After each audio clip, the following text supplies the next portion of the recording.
We are talking travel on 2NURFM, and Barry Warwick is here to, well, tempt us with some nice places to think about going to. So what's on the menu today, Barry Warwick? Well, Jane, I thought travelling north to Queensland, hopefully we can still get in there, depending on the border situation. But I thought we'd go north to around the Sunshine Coast and also a little bit further up to the Fraser Coast and just explore a little bit of things that you can do there. Well, temperature is always a good thing when you're thinking of winter and travelling. Go north, young man. That's right. And, you know, this is the perfect season to be there. There's probably a little bit of pressure on tours, etc. I've just recently been to Hamilton Island and I found that we had to pre-book before we actually got there. Otherwise, we just couldn't do tours, and that's because of staff shortages. And I think you'll find that the same will apply in going to the Fraser Coast and the Sunshine Coast. So not just accommodation, but also the tours, the things you might want to do while you're there. That's correct. And one of the really good things about, say, Noosa is that there's quite a bit to do and see around that area, or those two coasts running together, and there are a lot of things. And I found out that that Noosa has some Everglades. Now, normally that would be associated with Florida, and I thought, Noosa, Everglades? But there's only two Everglades in the world. One, really? Yes, and the definition of an Everglade is a tract of low, swampy land characterised by tall grass and branching waterways. So, and some of the things that you can do, you can do the normal boat cruise around, and of course there's lots of wildlife and birds, etc. in those areas. But you can also go canoeing for those that are a little bit more adventurous. So, and really get up close and personal. You can. And look, you not only can you do that in the Everglades, but you can actually go canoeing with dolphins, to see dolphins as well. So you're getting two different, if you're a canoe enthusiast, you've got two different things that you can do there. So that's around Noosa. Noosa. And look, there's you've got the Glasshouse Mountains, so if you want to explore small towns, get away into the bush, there's certainly some really nice things there. If you like driving along beaches, they've got some of the longest beaches to drive along that you're allowed to drive along as well. So. Okay. So there's actually quite a lot to do apart from just enjoy the sunshine and maybe the water. That's right. And look, if you're a shopper, well, you can go to the Monday markets as well. So just a little bit for everyone. You've got Australia Zoo in that area. You've also got the Melanie Botanic Gardens and Bird Aviary. So, yeah, keep the kids occupied, keep the adults occupied, and everyone's happy. That's always the point of a good holiday, isn't it? That's right. So the Sunshine Coast and the wonderful Glasshouse Mountains in the hinterland there. We hear so much about the hinterland up around Queensland, and for a good reason. Yeah, and look, there's lovely creeks that you can swim in and float, do tubing down as well. So there's camping spots, plenty of good hotel accommodation all along that area, apartments, so everything. And no crocodiles. Travel is the topic on 2NURFM. Barry Warwick, we're moving north to the Fraser Coast now, and I've got to think of beautiful big sand dunes, a few whales around. That's exactly right, Jane. Look, the Fraser Island has a lot to offer, and you know, you can go camping there. It's got rainforests. It's got camping on the beach. It's also got luxury resorts. So something for everyone. It's got a shipwreck, which was shipwrecked in 1935, and it's still sitting there on the beach. So a great place to visit. But the other thing is that it's famous for its whales. And because Hervey Bay, it's at one end of Hervey Bay, isn't it? It certainly is. And look, you can take whale watching tours, and that runs from July through to around about September.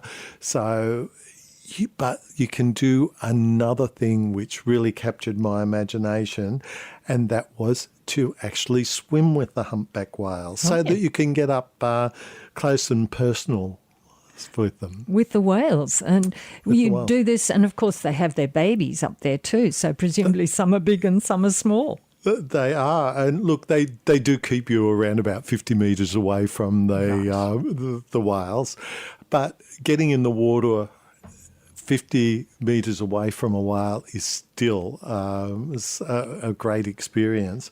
And the tour usually is around about 3.5 hours, or 3.5 hours, and they only take 12 people on the tours. Mm. And so it's a small group experience, and you'd certainly get plenty of time. And apparently the humpback whales are supposed to be curious. I mean, we swim with dolphins, or we're used to swimming with dolphins, but this is just something different. A different scale. A different scale altogether. And you can do a similar thing in Western Australia as well, off, I think it's Exmouth, that allows you to go swimming with the humpbacks. And there they do a 6-hour tour. So it's a much longer tour in a day, giving you opportunities to get in and out. But both experiences, I think, would be something really magnificent to do. Yeah, do you swim with the whales from Fraser Island or from the mainland? No, you actually go from the mainland, and it's from Mooloolaba. I think there's another operator that operates from another point, but certainly the one that only takes 12 does.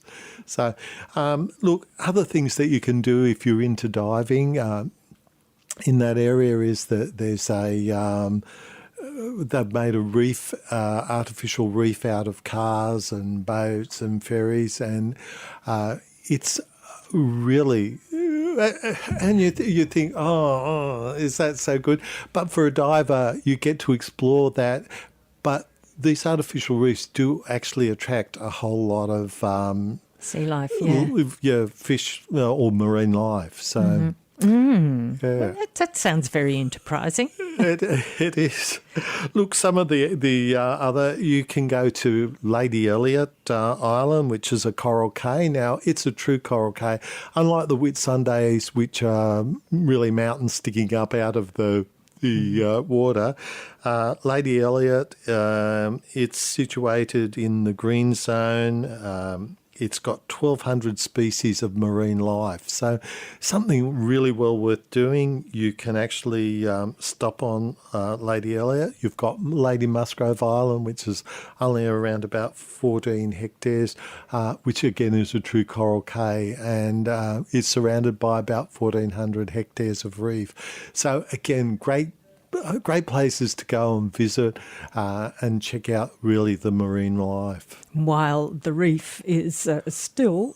While the reef is still here, yes. We're talking travel on 2NURFM, and it's that time when we take a look at hot deals in the travel marketplace at the moment.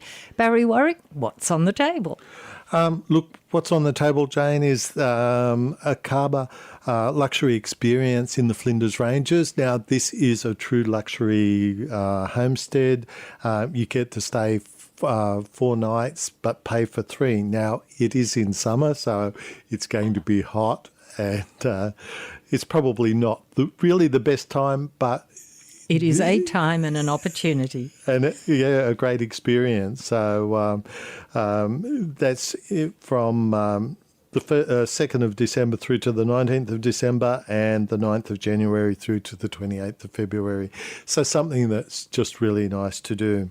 Now, Carnival have advised that they're putting a pause on their cruises again, and so they've now cancelled everything up until the 15th of November. So this just keeps moving because of the situation here. So hopefully we'll get cruising back into Australia at some stage, but I guess it's a little bit difficult with companies closing their borders all the time. And such a fluid situation, really, as far as COVID goes. It is, and you've got to keep checking. And I guess one of the really important things that you need to do is whenever you book something, make sure that you can at least get a credit or you can change your mind. And a lot of companies have adopted to a fairly flexible policy. Now, for example, Intrepid have got an end of financial year sale on some of their tours, Whitsunday Explorer. They've also got it on the Fraser Island Explorer, Margaret River and Albany Explorer. So all nice regions of Australia, but and this is to give you an example of the type of things that tour companies are now doing. They've got a $99 deposit to secure your place. Payment's only due 28 days before, so that you can change free of charge, flexible changes up until that time.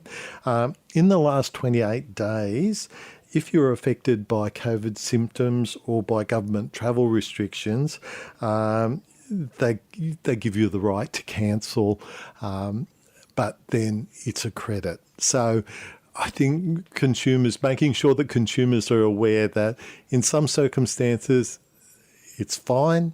In other circumstances, they'll end up with a credit and need to take that tour a little bit later. So some are happy with refunding money, but some want to keep the money and you can use it later. Yeah, and look, they're dealing with a whole lot of, they've paid their suppliers, so each one's got a little bit different. So it is much trickier these days in even booking domestic travel, and you don't know when a border closures are going to happen. And we've got the situation at the moment where Queensland, you've got to get... I flew up to Hamilton Island a month ago. Didn't need any paperwork. Now, there's two forms. You've got to make sure you fill out the right form. It depends whether you're in a hotspot or not in a hotspot. Each state has a little bit different in terms of their terms and conditions. So. Yes, that's life in the modern age. Yes. But there are still some good deals around if you're wanting to travel within Australia. Yeah, and look, it's worth travelling. You know. It's always worth travelling. Thank you, Barry Warwick. Thanks for listening to this podcast from 2NURFM at the University of Newcastle. Topics range from gardening to health, well-being, pet care, finance, business and travel. You'll find them all at 2NURFM.com.